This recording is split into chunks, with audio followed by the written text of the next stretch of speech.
The war was over.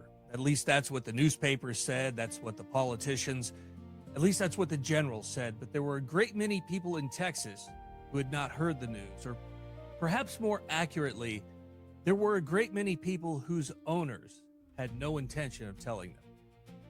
The Confederacy was collapsing, the armies were surrendering, and across much of the South, slavery was dying. But Texas was different.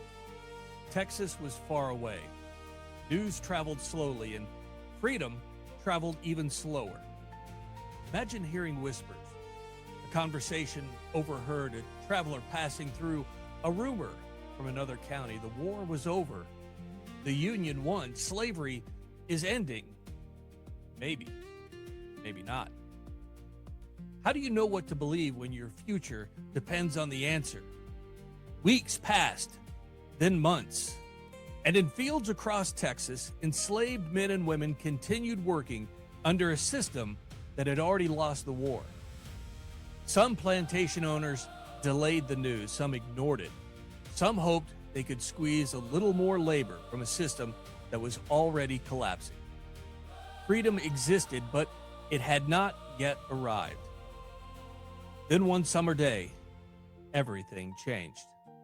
June 19th, 1865, a Union general named Gordon Granger arrived in Galveston. He did not arrive alone. Federal troops came with him, and for the first time, the rumor had authority behind it. General Order Number 3 was read publicly. The order informed the enslaved people of Texas that they were free.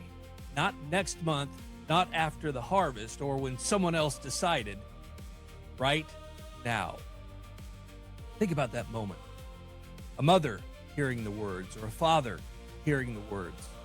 A family hearing the words. Some cried, some prayed, some celebrated, some simply stood silent, trying to absorb what they just heard. History remembers laws, history remembers proclamation, but freedom becomes real only when it reaches actual people. A document sitting in a government office changes very little. A human hearing the words, "You are free," changes everything.